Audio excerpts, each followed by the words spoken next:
दोस्तों स्वागत है आपका आज की बेहद बड़ी और महत्वपूर्ण खबरों में। दोस्तों आपको बता दें आज की बड़ी खबरों में, जी हां, सरकार का बड़ा फैसला कोरोना वायरस को लेकर। इसके अलावा आपको बता दें मोदी जी ने आज संपूर्ण भारत के लिए लॉकडाउन को लेकर कई अहम फैसले लिए हैं।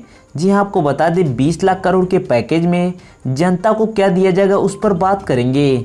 इसके अलावा आपको बता दें 17 मई के बाद लॉकडाउन में क्या छूट दी जाएगी ये भी बताएंगे। जी हाँ, इसके अलावा आपको बता दें ट्रेन के चलने को लेकर भी बड़ी खबर है। जी हाँ, जानेंगे सभी खबरें विस्तार से। तो दोस्तों आज हम आपको इस वीडियो में इन्हीं सभी महत्वपूर्ण खबरों के बारे में बताने वाले हैं, तो वीडियो को ध्यान से आखिर तक देखते रहिए ताकि आपसे कोई भी जानकारी मिस ना हो। तो दोस्तों आगे बढ़ने से पहले एक लाइक कर दीजिए। चलिए जान लेते हैं चीनी बीमारी की आज की ताज़ा अपडेट के बारे में।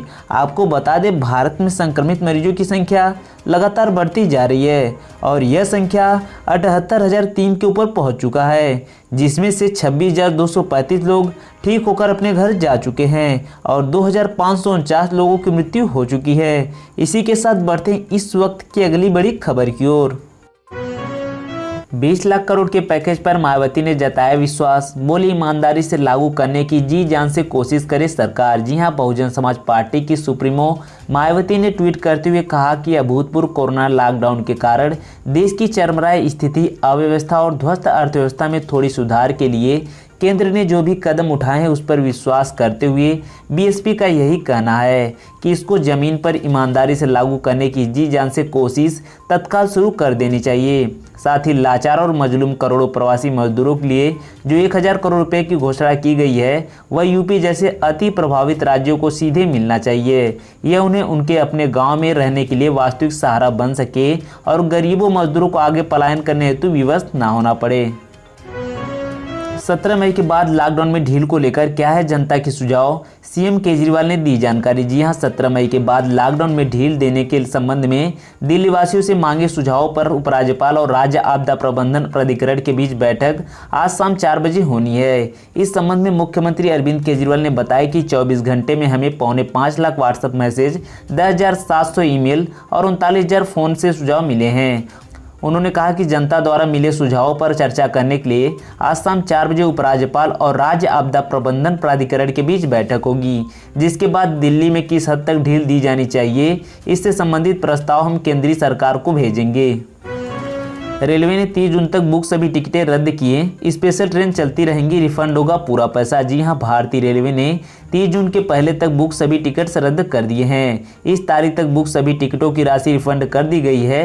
हालांकि सभी विशेष ट्रेनें और श्रमिक स्पेशल ट्रेन पहले की ही तरह चलती रहेंगी। इन ट्रेनों के टिकट नहीं कैंसिल किए गए हैं। रेलवे ने इससे पहले 17 मई तक ट्रेनों के टिकट कैंसिल किए थे। हालांकि अब रेलवे ने 30 जून तक सभी टिकटों का कैंसिल करने का फैसला लिया है। रेलवे ने आज साफ किया कि इस दौरान 1 मई से शुरू होने वाली श्रमिक स्पेशल ट्रेनें और 12 मई से चल रही विशेष ट्रेनों का संचालन जारी रहेगा। वह टिकट जिसे रद्द किया जाना है उन्हें लॉकडाउन अवधि के दौरान बुक किया गया था, जब रेलवे जून में यात्रा के लिए टिकट बुकिंग की अनुमति दे रहा था। हालांकि कहा जा रहा है कि रेलवे 22 मई से मेल एक्सप्रेस और शताब्दी ट्रेनों का संचालन शुरू कर सकता है, लेकिन अब जून तक सभी ट्रेनों के लिए बुक टिकट रद्द कर दिया गया है। बता दें कि लॉकडाउन के चलते विभिन्न राज्यों में फंसे प्रवासी मजदूरों के लिए रेलवे श्रमिक स्पेशल ट्रेन चला रहा है। इसके अलावा रेलवे ने राजधानी स्पेशल ट्रेन भी शुरू की है। साथ ही कहा जा रहा है कि श्रमिक और राजधानी स्पेशल की तरह ही शताब्दी स्पेशल और इंटरसिटी स्पेशल ट्रेन चलाई जा सकती है। हालांकि इस पर रेलवे की तरफ से किसी तरह का बयान नहीं आया है। बताते चलिए कि रेलवे ने 1 मई से 642 श्रमिक स्पेशल ट्रेनों का संचालन किया है, जिससे देश के विभिन्न हिस्सों में लॉकडाउन के चलते फंसे 8 लाख प्रवासी मजदूरों को उनके घर पहुंचाया गया है। यह जानकारी अधिकारियों ने बुधवार को दी। इनमें से सबसे अधिक ट्रेन 301 उत्तर प्रदेश में और उसके बाद बिहार में 169 ट्रेन पहुंची हैं। अगले 7 दिनों में विशेष ट्रेनों में यात्रा के लिए 45 करोड़ से अधिक की टिकटें बुक कराई गई रेलवे। जी हां, रेलवे ने बृहस्पतिवार को बताया कि अगले 7 दिनों में यात्रा के 45 करोड़ रुपए की टिकट बुक कराई गई हैं। उसने बताया कि बुधवार को विशेष ट्रेनों में 20,149 यात्रियों ने सफर किया और बृहस्पतिवार को चलने वाली 18 विशेष ट्रेनों में यात्रा करने का 25,737 यात्रियों का कार्यक्रम है। इन टिकटों से अभी तक कुल 45 करोड़ रुपए का राजस्व एकत्रित किया गया है। अधिकारियों ने बताया कि रेलवे ने दिल्ली तथा देश के प्रमुख शहरों के बीच 12 मई से अपनी विशेष यात्री सेवाएं फिर से शुरू की थी। मरकज के 166 जमाती बोले मस्जिद से निकलना चाहते थे, लेकिन मौलाना साद ने ही रुकने को बोला। जी हां, दिल्ली पुलिस की अपराध शाखा तबलीगी जमात के मुखिया मौलाना साद के बेटों और रिश्तेदारों सहित कुल 166 जमातियों से पूछताछ कर चुकी है। सूत्रों के अनुसार अधिकतर जमातियों ने अपराध शाखा को दिए अपने बयान में माना कि 20 मार्च के बाद मरकज में रुकने के लिए मौलाना साद ने उनसे कहा था। अधिकतर जमातियों ने पूछताछ में पुलिस को बताया कि वो खुद ही मरकज से निकलना चाहते थे, किंतु मौलाना साद ने उन्हें ऐसा करने से मना कर दिया था। क्राइम ब्रांच के सूत्रों के अनुसार मौलाना साद जानबूझकर अपना कोरोना टेस्ट सरकारी अस्पताल से नहीं करवाना चाहता है, क्योंकि वो जानता है कि जैसे ही सरकारी अस्पताल से कराए हुए कोरोना जांच की रिपोर्ट नेगेटिव आती है तो अपराध शाखा मौलाना साद को पूछताछ के लिए बुला सकती है। यूपी के सभी 75 जिलों में कोरोना संक्रमण फैला। अब तक 3765 संक्रमित, इनमें से 1965 स्वस्थ हुए हैं। जी हां, कोरोना वायरस उत्तर प्रदेश के सभी 75 जिलों में फैल चुका है। संक्रमण से सिर्फ चंदौली जिला बचा था।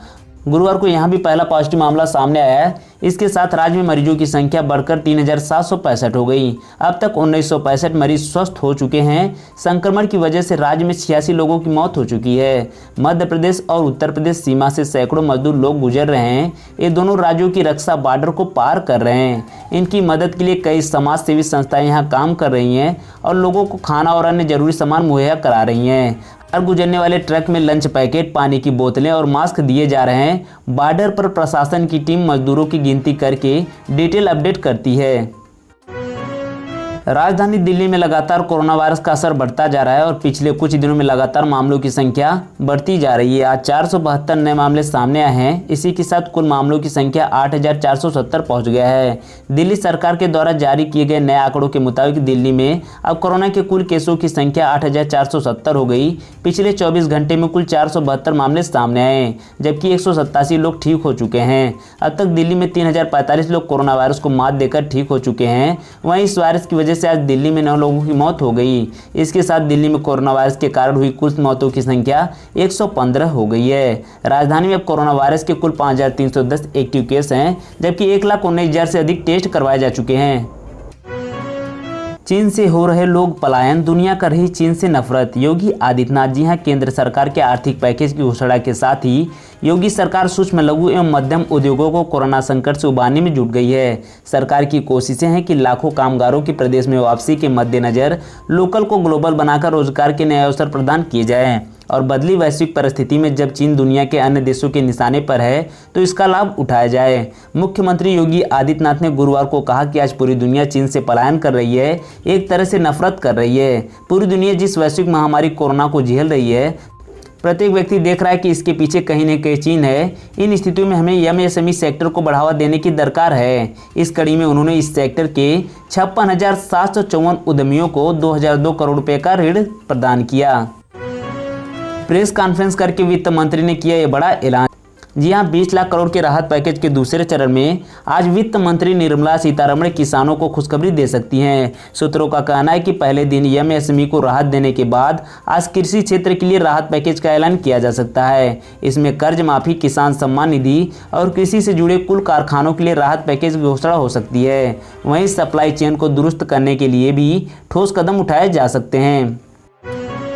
प्रधानमंत्री नरेंद्र मोदी ने मंगलवार को राष्ट्र के नाम संबोधन में 20 लाख करोड़ रुपए के राहत पैकेज का ऐलान किया था। जी हां, बुधवार को वित्त मंत्री निर्मला सीतारमण ने राहत पैकेज के पहले चरण का ऐलान करते हुए कहा, एमएसएमई जो देश का रीढ़ है और 12 करोड़ लोगों को यह सेक्टर रोजगार देता है। इस सेक्टर को राहत पैकेज में से 3 लाख करोड़ का लोन दिया जाएगा। मध्य प्रदेश में 37 कोरोना के नए मामले आए सामने, कुल 4,222 संक्रमित। जी हां, मध्य प्रदेश में कोरोना का आतंक थमने का नाम नहीं ले रहा है। ऐसे में प्रदेश में गुरुवार को 37 नए केस सामने आए। इनमें भोपाल में 25, जबलपुर में 10 और भिंड, सिहोरा में एक संक्रमित मिला। भोपाल में अब संक्रमितों का आंकड़ा 931 पर पहुंच गया है। जिस तरह राजधानी में मरीजों की संख्या में इजाफा हो रहा है, उसे देखकर अनुमान लगाया जा रहा है कि यहां सप्ताह के आखिर तक 1000 मरीज हो जाएंगे।